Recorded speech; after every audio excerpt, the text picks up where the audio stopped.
Good evening, good afternoon, good morning, good whatever time it is, wherever you are, whoever you are. Welcome once again to Anime Octane, the show in which we talk about a recent piece of anime entertainment and we look at it in depth. We analyze what was good about it, what was bad about it, what we liked, didn't like, what worked, what didn't work, themes, tone, messages, and so on. To do that, we have to take a pretty deep dive into the anime, which means it's going to be a very spoilery show. And tonight's show is, of course, as you can see from the thumbnail and everything, about the recent Netflix anime Super Crooks.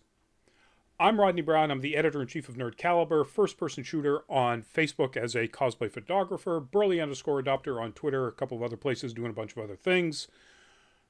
And the warning is, of course, if you have not seen Super Crooks and you do not like spoilers, you should probably not be watching this live right now, where we're streaming live on Twitch, on YouTube, and Facebook Live, of course. And by the way, while I'm talking, I'm just going to throw up the Twitch URL there. So follow us on Twitch, please, if you have a Twitch account. So you should probably wait until you've seen the show and then come back and watch this, after the fact. Or if you don't mind spoilers, or if you've seen the show and you want to talk about it, feel free to hang around. We love to have chat. We love to do interactivity. Whatever you're particularly watching this on, whether it's Twitch or Facebook Live or YouTube, jump in. Let us know what you think of this show or of the larger Mark Millar world amount of content that this is squarely built into. So first, before I get started, Joazinho Gamer, I butchered your name. I'm sorry. I absolutely sure I butchered it, but I'm doing well, thank you, and welcome to the show. Shirley, oi, back at you. Welcome to the show. Let's see, we got anybody else in any of the other chats here? Nope. Although, knock wood, Facebook hasn't kicked me off yet, which is something that it has been doing lately. So what is Super Crooks? So Super Crooks is a Netflix anime that dropped at the end of November. It is based on a 4-issue limited run miniseries from 2012, written by Mark Millar, drawn by the amazing Lanil Francis Yu, one of my favorite comic book artists. This is a panel from the comic book. It is set pretty solidly in the anime is set solidly in the world of Jupiter's Legacy, the live action adaptation that Netflix did earlier in the year of Jupiter's Legacy, which is another comic that comes from Mark Millar. All of this comes from the deal where Netflix bought Mark Millar's comics creation studio, Millar World, back in 2018, I believe it was, or 2017. For who knows, but a relative gajillion dollars, I'm sure. And the idea was that they would make new products from existing Mark Millar things that hadn't already been adapted, like Wanted was adapted, and of course Kick-Ass, adapted as well. But also new content, and Millar would write new stuff, publish new comics, and they would, automatically have, or Netflix would automatically have the rights to, make anything out of that. That was supposed to be the first thing, or the second thing after Jupiter's Legacy that they did, which was an adaptation of the first comic that was published after the acquisition, The Magic Order. And there was supposed to be a live-action series of that, which got canceled before it even got off the ground.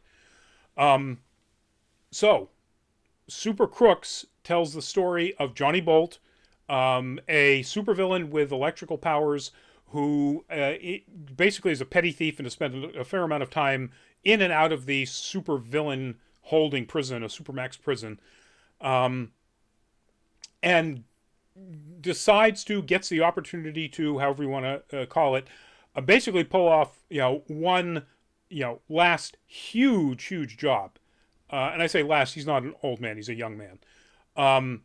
And the story of why that opportunity comes up to him, who he recruits to get in to do it, how it's pulled off, and so on, is the story of that 4-issue miniseries. The anime, at 13 episodes, That's like the last 5 episodes. And so all of the previous episodes are build up to that. And so it's prequel story that I'm assuming Millar mostly wrote, but it's all for building up to what ultimately is the last 4 episodes, or the last 5 episodes of the series, which is the last 4 issues of the comic book. I haven't read the comic book. Based on what I can read about it in Wikipedia, it's really, really close to like a really amazingly close adaptation of the comic book, those last 5 episodes. The only real big difference is that they changed the location of where this all goes down from Tenerife, island off of Spain, to an island off of Japan, because it's a Japanese anime. And it is an anime. There's no question about that. Just because it's on Netflix and it's produced with Netflix money and it's based on content from a Scottish comic book creator. It's made by Studio Bones. The director was he was the co-director along with Shinichiro Watanabe of Carol and Tuesday. It's his first solo directing job, but you can really tell the sort of Carol and Tuesday influence in this anime. And they changed the final action from Spain, from Tenerife, to this island off of the coast of Japan. And Bones, if you're not familiar with Bones, Soul Eater, Full Metal Alchemist, and Full Metal Alchemist Brotherhood. A little something called My Hero Academia. Yeah, they've been around for a long time, and they've produced some of the most iconic anime out there. So, and Space Dandy, as well as Carol and Tuesday. So Shinichiro Watanabe's last 2 pieces of work. So, what is good about this series? So the animation is really solid. You can sort of compare it to Invincible. You can sort of compare it to what was the other one? The Boys, the Amazon adaptation of the Boys comic, in that it is a world that is more violent, a world with superheroes that is more violent, more gory, and so on. The kind of things that you would expect out of those two. And it resembles those in a little bit. But unlike Invincible, where outside the fight animation, the animation was pretty, let's call it mid-tier. Most of the animation in this is pretty good. The character designs are good and fairly close to the way they appear to in the artwork I've seen from the comic. I'm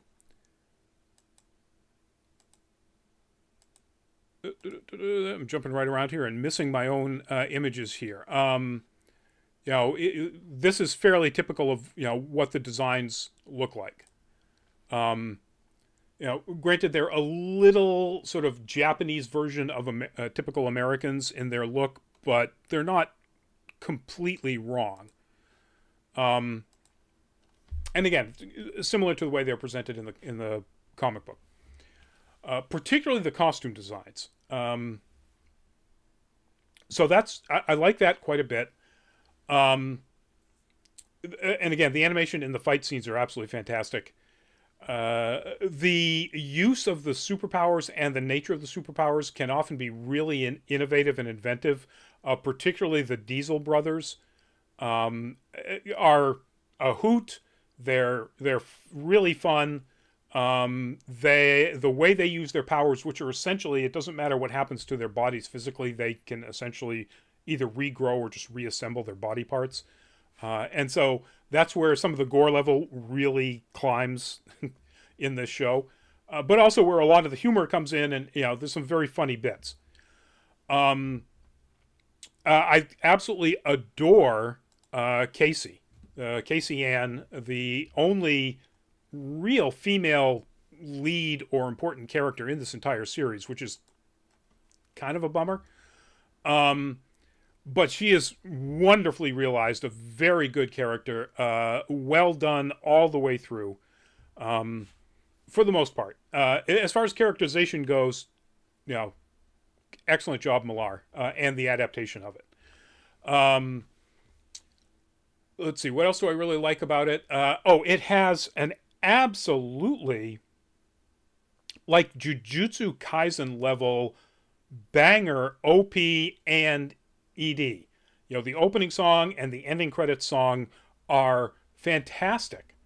Absolutely fantastic. I think I've got this up here. I want to make sure I get the name of who's doing the credits right. Toa Tei. The opening is called Alpha, and it's with somebody named Taprik Sweezy. Okay. And Toa Tei with somebody named Ua. The ending credit is a song called Sugar. Now, the animation of the opening and the ending are... the animation of the opening is a little jarring. It's mostly Casey out in the middle of a street in the standard clothes she wears, which is sort of that cross-strap crop top thing that she's wearing there, and jeans, grinding like, basically she's doing stripper dancing out in the middle of the street to the song. Now, the song is a banger. It's kind of Prince, kind of Bruno Mars, like well, actually probably more Prince than Bruno Mars, I guess, but it's really good. The animation of the opening, I either just listen to the track and then do something else while that's going, or eventually skip it. Once you hear the song repeatedly while you're binge watching this stuff, you're probably going to skip it. Let's see, what else? The Japanese voice acting is pretty solid. The American or the English dub voice acting, mid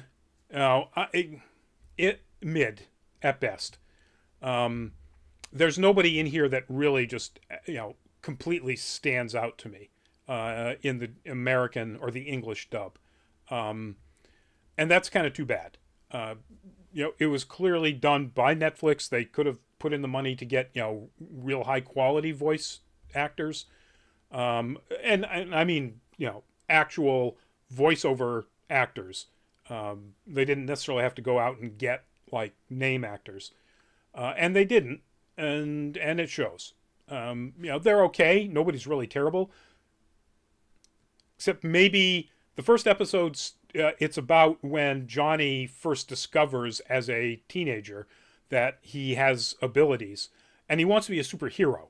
He even calls himself Electro Boy, and he sets up this whole thing to sort of show off his powers, and it goes really wrong, and a lot of people die, and that's how he winds up, in his first stint in any kind of correctional facility. And puts him on the path of being a supervillain. Those kids, I watched that in the English dub, and yeah, not good. But that should be in the what I didn't like. So I like the Japanese voice actors. They're really good. Let's see, what else? When it gets into... So there's a sort of caper thing like the last 5 episodes. It's the big caper that they're pulling off. And there's another mid-sized one. There's a couple of them, actually, leading up to that in the prequel stuff. When they're doing the caper stuff, it's a little Ocean's 11, and it can be kind of fun. With some things that I'll get into, later on, that make it less fun. But that's, cool. When it works as a caper story, it works pretty well. The problem is most of the build-up stuff is sort of prequel. It's like, it's literally the title of many of them are the names of some of the people that are appearing. The big bad guy, Christopher Matz, is a supervillain known as the Bastard. And so there's an episode, it's the Bastard. And there's an episode where, Casey's mentor is a supervillain that escaped, and nobody was ever able to find out, who he was and, where he got off to. His supervillain name was the Heat. It was Carmine is his name. And so this whole episode, Carmine. And all of these are basically introducing the backstories of these characters. I'm like, okay. So you're starting off your whole series with like the backstory of Johnny, and then partially, so they're the subplots of each episode. The main plots are sort of Johnny and his buddies pulling off or failing to pull off, mostly, various attempted robberies and criminal activity. And so, but then, half of each episode or close to it are these backstories, and like that's your, let's make this exciting so people want to get into it and see the whole thing first. X number of episodes, it's backstory. So when it's not backstory, when they actually finally get into this is the plot, it's really good. Or it can be really good. Parts of it are very exciting. I think that's pretty much all I have to say about things that I like about it. Ultimately, it was an okay watch. What didn't I like about it? I've already kind of mentioned a couple of things. The English voice dub is mid to bad. The fact that it starts off being a super slow, hi, let's all build this up to introducing these characters before we get to any sort of real exciting sort of current timeline stuff is, I wouldn't say inexcusable, but it's a great way to not want to get anybody to watch this series. Honestly, I watched the first episode because it was out there, and then didn't. And then when Byron, who would be on here tonight, he's having, unfortunately, computer problems, suggested that we do this, I went, okay. I didn't particularly care for that first episode, but let me give it a try. I wouldn't have watched it after probably episode 4, unless, I was committed to because of the show. The reasons why, other than the things that I can usually get by, because I watch usually with Japanese with subtitles, so bad voice acting, doesn't matter to me. The pacing or the structure of the sort of prequel stuff before you get to anything exciting, that does matter to me, and that was boring.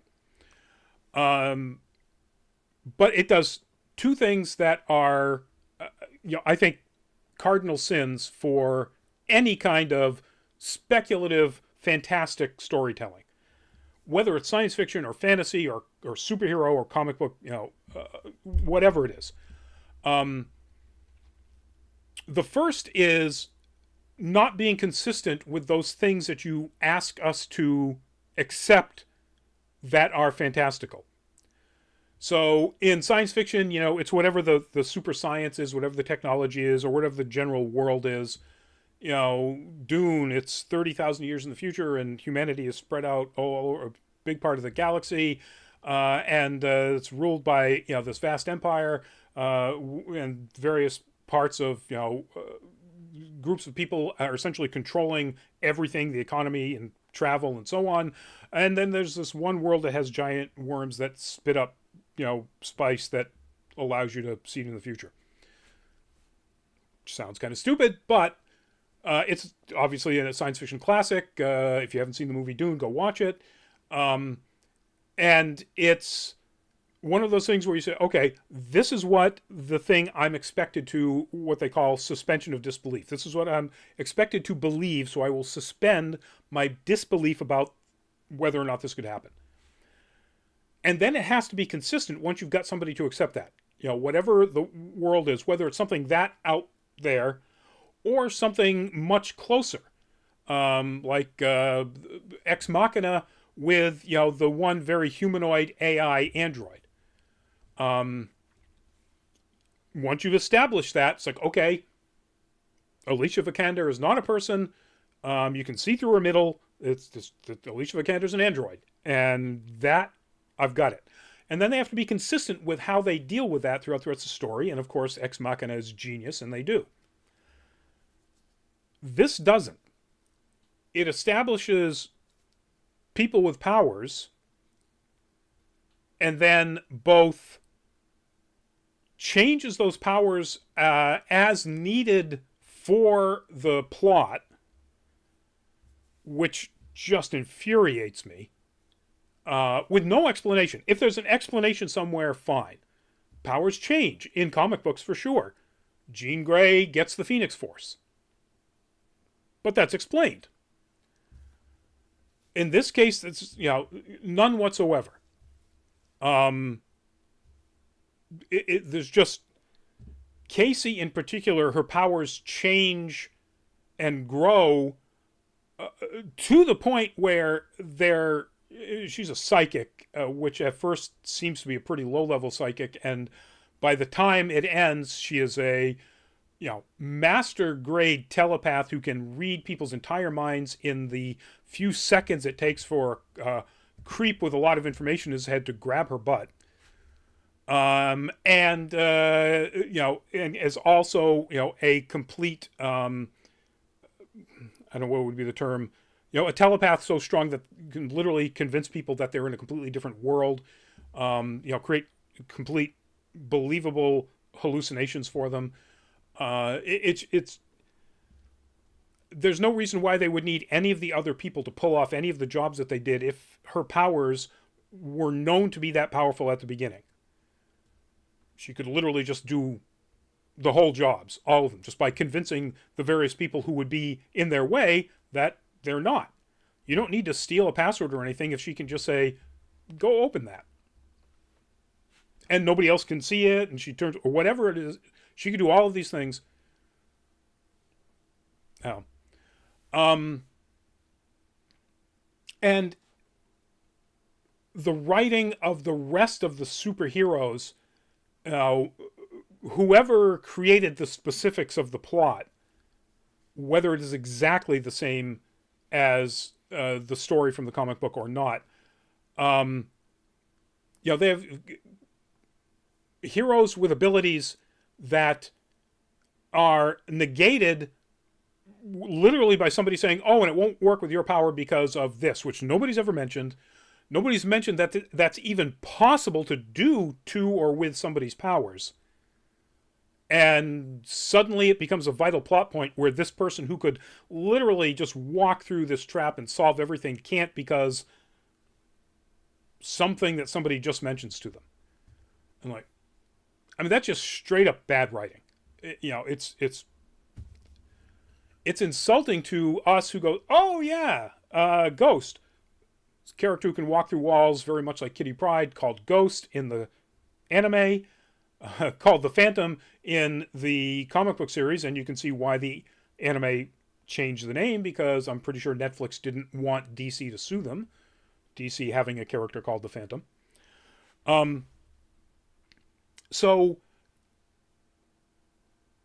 Ghost, talking about, so they have Ghost who literally can walk through walls, and they have to invent a reason why he can't get through this trap, which makes absolutely no sense. It's, the concept that this way he has to be stopped, or this reason why he can't get through it, has never been mentioned whatsoever, ever. If it existed, it would change the nature of the Supermax prison. It would change so much about the nature of everything else, or many other things that have happened already. Anyway, and that's a really weak way of doing things. Another thing that I have a problem with in this particular world, it didn't seem to be so much of a problem in the live-action Jupiter's Legacy, but it certainly is in here, is the almost complete lack of involvement or effective involvement of any kind of policing force outside of the superheroes and the Union of Justice.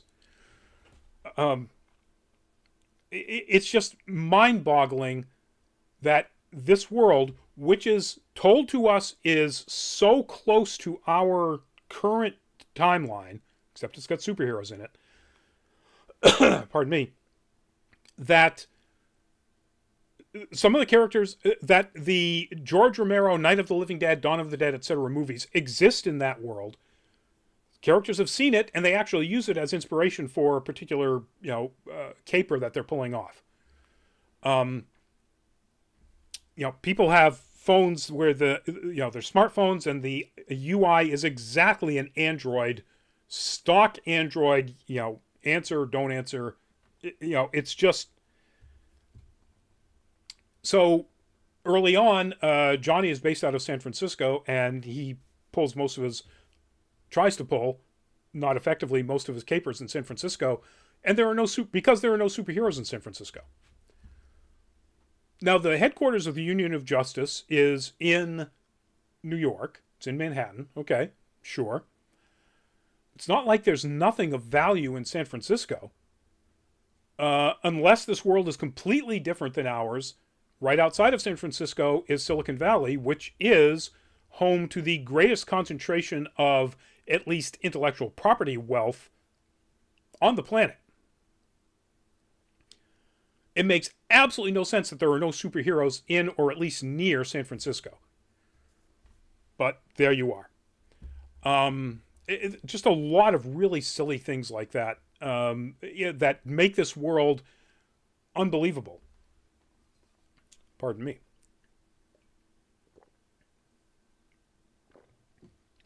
So,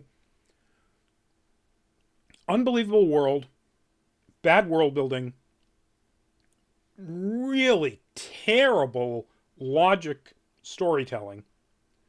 And I don't mean logic holes, like that thing with Ghost, where you literally have to pull something out of your butt to keep the one supervillain who could just walk right through the trap that you just set up, so that you could set up an extended, long, gory, slaughterhouse of the Diesel brothers to get through this trap and stop it. All right. It's really frustrating, because so many other things about this are pretty good.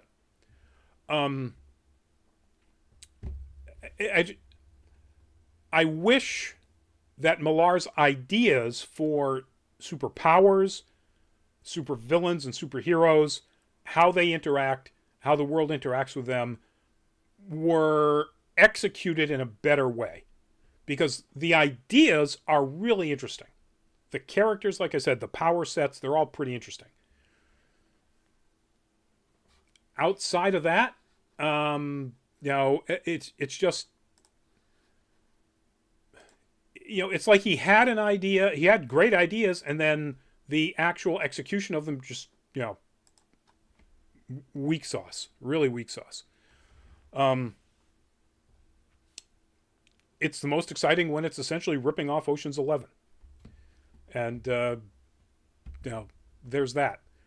And the other, they've got another guy whose ability is he's a telekinetic.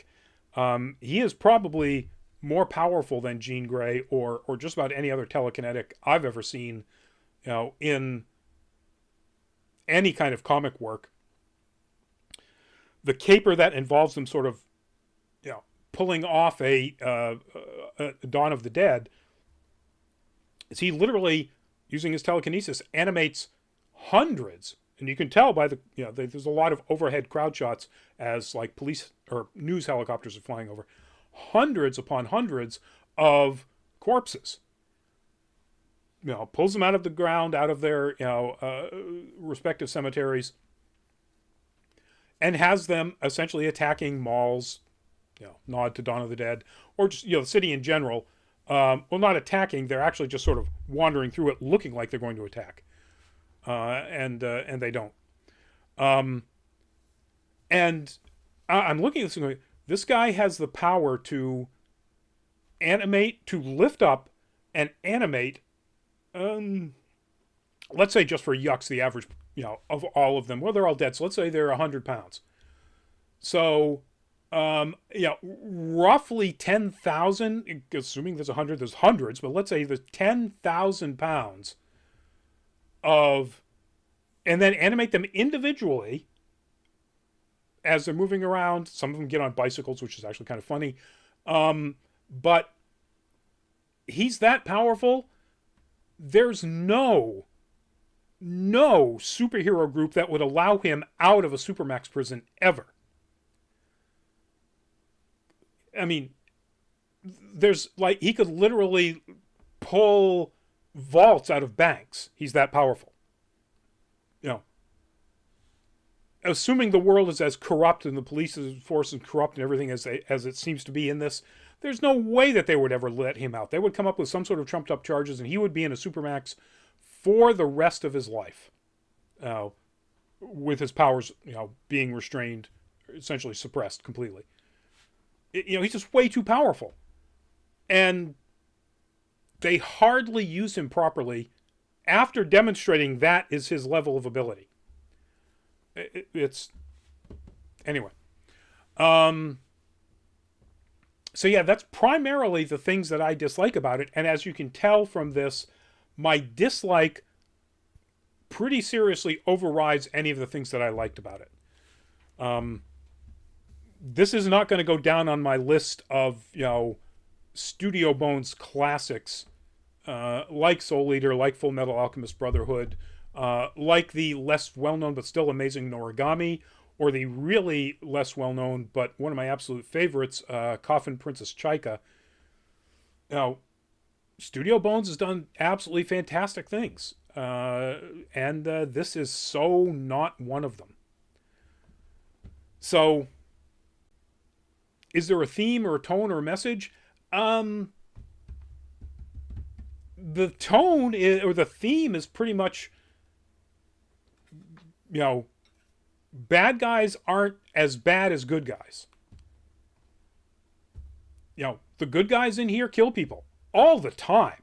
Like mass murder, bringing entire blocks down on people.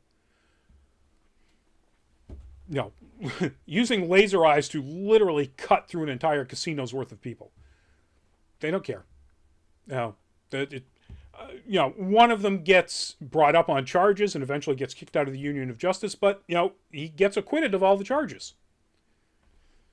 It's just, it's set up that, superheroes are, boys like completely amoral scumbags for the most part. And the supervillains don't want to kill anybody. They just want to steal stuff. It's just, yeah. Tone, I don't know that there's a consistent tone. It's kind of fun, romp, action romp sort of thing. It definitely leans more into there aren't a lot of jokes, but it leans more into the sort of funny situations, than it does anything serious or dark, even with all the gore and violence. Because a lot of the gore is the Diesel Brothers, and that's played for comedy. And I think that's it. I mean, it's just, it's a lightweight piece of, fluff that is badly structured and written. So I don't recommend it. This is the wrap up of, do we recommend it? Do I give it a rating 1 out of 10? I don't recommend it. Don't waste your time watching it. If Mark Millar can't fix the problems that he's had with Jupiter's Legacy as a live action and now Super Crooks as an anime, Netflix is going to really regret the money they spent on Millar World. I don't know why they canceled the Magic Order, but give him an opportunity to make that. Maybe it's outside of, as far as I know, this superhero world. Do something else. Get out of the superhero world. I don't think Kick-Ass is in it. Because there aren't really heroes in Kick-Ass. So, they're all costumed vigilantes. So, have him do something that was like Kick-Ass. Or find something that was like that. This Millar world, this Jupiter's Legacy world, so far, as adaptations, just doesn't work. So, 4 out of 10. The caper aspect of it and Casey, the character of Casey, the only reasons to watch it. It's good animation. There's plenty of stuff out there that has really good animation, and they're still not worth watching. So yeah, I would say 4 out of 10 at tops. And that's it, folks. That is sadly Super Crooks. And of course, your mileage may vary. You may have loved this. You may be a huge fan of the Millar world. Of the two things that have come out since Netflix bought it, I'm not. So, but before I go, I do want to ask you, if you have a mind to, go visit our Patreon page, patreon.com/nerdcaliber. We're obviously super keen to have anybody become a patron. Even if you just check it out and you decide not to, please go visit it. But if you do decide to become a patron, we have 3 tiers. The lowest one is just $2. The idea is we take that revenue and use it to help us get to cons, bring you more content here on YouTube or Twitch, Facebook Live, or on the website nerdcaliber.com. You know, more photo galleries, things like that. So that's it, folks. Thank you very much for tuning in. Tomorrow night is, of course, Nerd Week Live. Nerd Week Live covers all of the nerd news that has happened in the previous week, since the previous show. And I got to close something out here. I always think I should have this up and ready to go, and I never do. Thursday, our show is Full Fat Spoiler Chat. And this Thursday, our Full Fat Spoiler Chat is going to be, he says, as he gets rid of,